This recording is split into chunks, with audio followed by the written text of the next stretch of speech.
Hey guys, how's it going? Just me and SR2 here with another review for you. And today we're taking a look at, from DC Direct, Hush series, Rochelle Ghoul.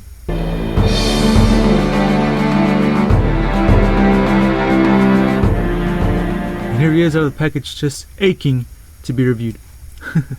Here he is on his base, and if you're asking can he stand up on his own, let's find out together.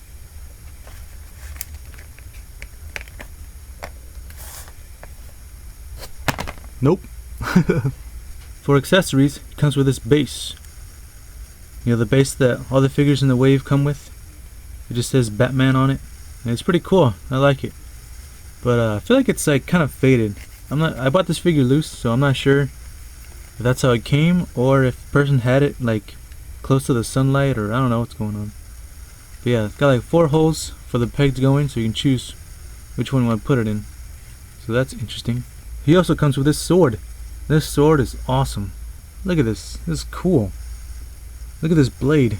It's like painted in silver. The light really makes it reflect like it's an actual blade. It's cool. Nice handle with some actual sculpting detail on it. And you know, Rochelle Ghoul is not American, so that's why he chooses this type of sword. It's cool. Reminds me of Aladdin. Hey, you know what? I think this sword is translucent plastic. Look at that. You can see my finger. I've never noticed that. And for the actual figure itself, let's get into it. Here is Rochelle Ghoul for his close-up here. And he looks awesome.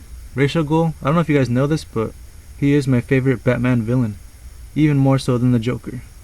This is cool. I really like this head sculpt. This head sculpt is awesome. Like, look at his hair too. Hair's like a lot of sculpting detail in there. It's got some shading as well. It's cool. And it's got the sideburns and the beard right here, close to his lips. It's really nice. Look at his eyes. Those are some creepy looking eyes, my friend. It's got some green eyes in there. It's got the sculpting detail and paint on the forehead. Makes him look like he's kind of angry or determined. It's cool. I really like this head sculpt. It's awesome. And yeah, the rest of the figure is kind of lacking.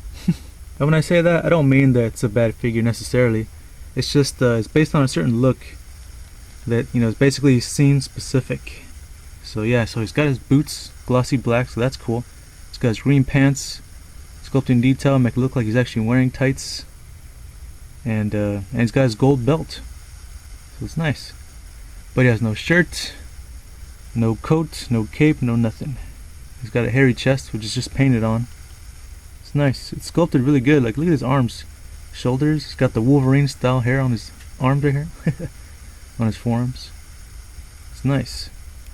But see, the thing is, if you don't want Rochelle Ghoul in fighting stance, then this figure's not going to be for you.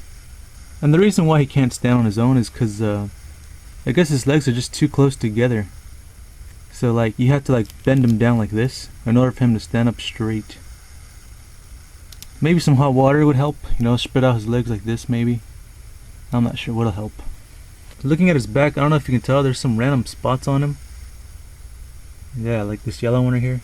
I think it's from the previous owner, but whatever. But yeah, he's also got shading on his arms. I don't know if you can tell, like his skin tone is like, you know, peach maybe, and the shading is pink. Hopefully the camera is catching it. It's on his arms mostly. It's cool. Let's get into articulation. His head is on a ball joint, so you can turn left and right just fine, but pretty stiff, as you can hear it. Can you look up just a little bit? Can you look down? No, not at all. Can you do tilt? A little bit. Shoulders, I thought were pin and socket, but they're not. So I'm assuming they're on ball joints, but I don't even know if that's there either. Shoulders can go all the way around, up and down on a swivel, I think, because I can't do anything else. You see that? I can't go in and out at all. Like very little.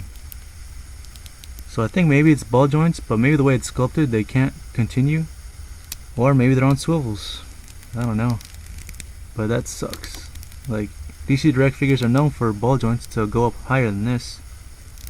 But whatever. He's really stiff, by the way. Single jointed elbow, not that much range, but it's there. Nothing in the wrists. Same thing the other side. And nothing in the waist or ab crunch, and got the cuts right here, so he can go like this. Swivels for his legs, go up this high. Yep, but can he go back at all? Actually, yeah, he can go a lot. The same thing for both sides, and single jointed knee, which isn't the best. Both sides, and that's it. Nothing in the ankles or the shins or anything like that. So he's an older style DC Direct figure, so what do you expect on articulation? He only has one peg hole in the bottom of his foot to go into the stand, and you already saw in the beginning of this video that I had him on it. The sword can be placed into his hand pretty nicely, actually, if I can get it in. There we go. Yeah, it's not loose in there or anything, it's in there. Yep, it's cool. His height is about 6.5 inches tall, so he might fit just fine with the DC-UC figures. Size comparison time. And here we got some more DC figures next to him. Here we also have from DC Direct, Trinity, Rochelle, Ghoul. And he's pretty cool. I've had this one for a long time. I like the whole suit and cape look, but his head's a little bit cartoony. Not too bad, which is why I bought this one, so I can switch his head and see how that looks. I mean, right now he looks taller than him, but that's because he's on his stand. And he can't stand on his own, so yeah. So I'm assuming without the stand, he'll be the same height.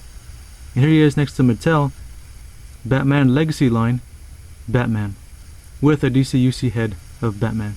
It's the same one I use in my movies. So yeah, Batman's short compared to Ra's here, both versions. And that's fine with me, I like Ra's being tall. And here he is next to some more figures. Here we have from Hasbro, Marvel Legends Infinite Series, comic style Spider-Man. Even if Rochelle Ghoul wasn't on the stand, he'd still be taller. And here we have from Funko, Legacy Collection, the Rocketeer. Looks good. Without the stand, Ray should be taller than both of them still. And here is a generic dinosaur. There you go. The dinosaur on the stand is still shorter than Rochelle Ghoul here.